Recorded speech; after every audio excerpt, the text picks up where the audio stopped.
You'll play upon a lush Uno, and I am joined by one of the most talked about figures in the entire Rasa sphere, in all of LA, on the internet, period. All right.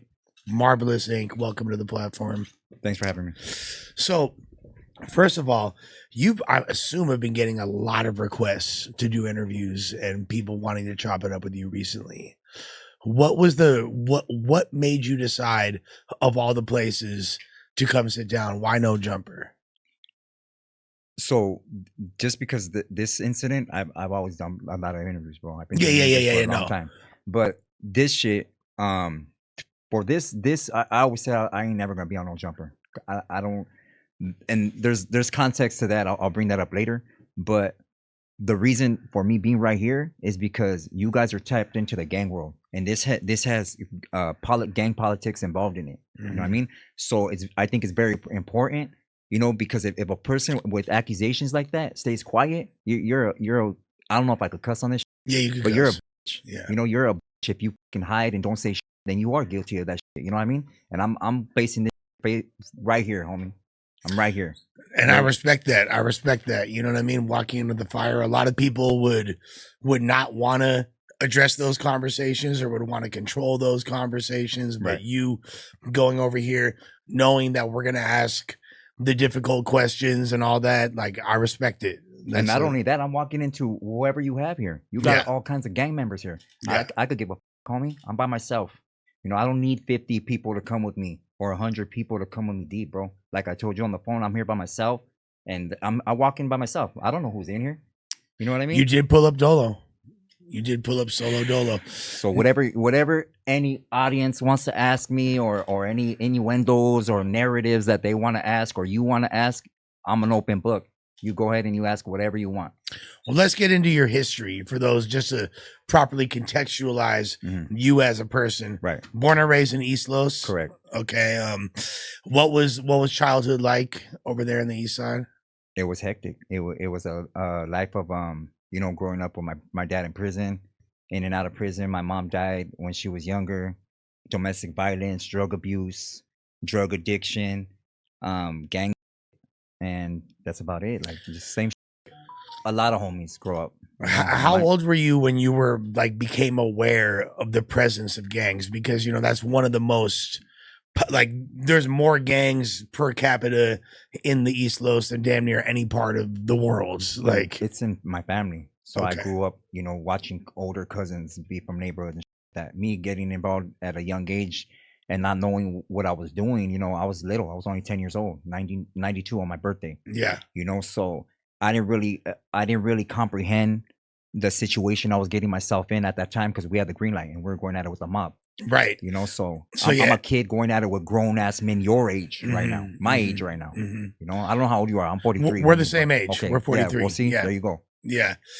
And now, like you said, where you're from, Maravilla, that's not necessarily in accordance with the other gangs in the area. In a way, so, and in a way, yes. Yeah. You know, it's a pick and choose, and whoever wants to roll with the program, they're gonna roll with the program.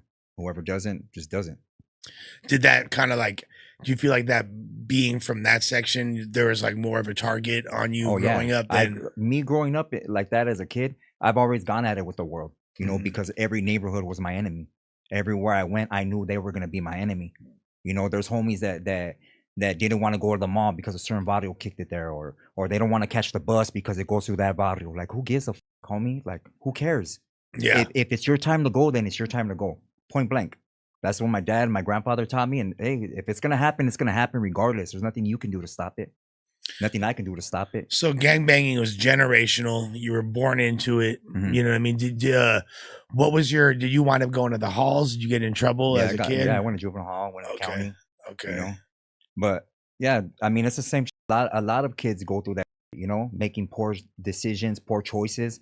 And that's probably that's you know, not probably, that's the reason why we're here today, for poor choices. on my part and another person's part.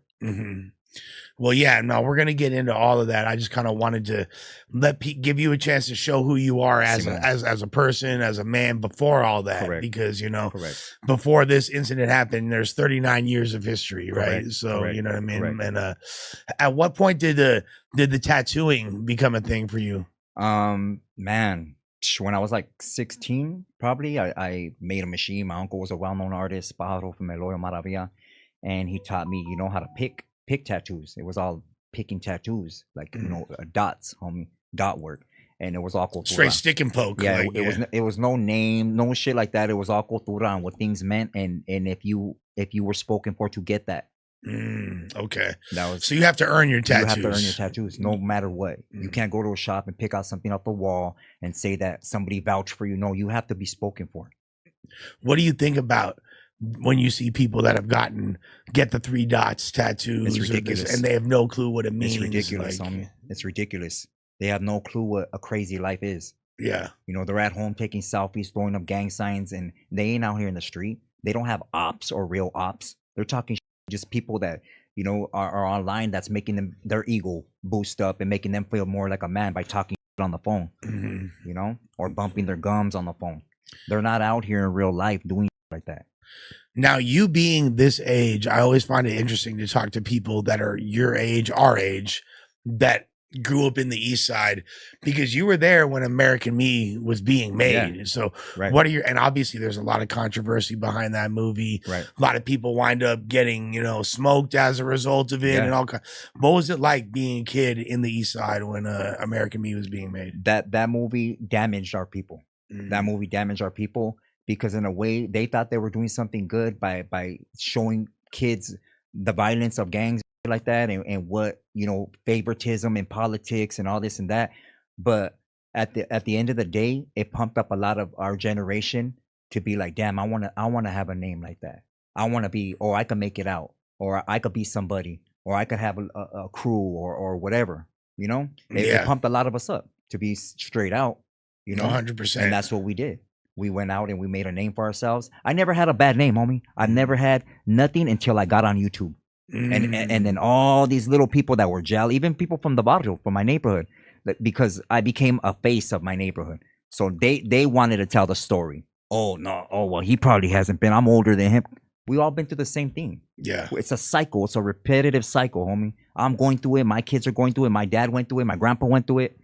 And it's a repetitive cycle. And we keep our people ignorant by the same shit, by telling them, by showing them certain things and them emulating it. They emulate it. 100%. And you feel like that right there, do you think it being so close to home kind of influenced people like, hey, like we could actually, Hollywood's paying attention. Yeah. Like, hey, it kind of, they're watching us. It like almost incentivized y'all to get with the fuck shit. Who are the most controversial cities that set trends?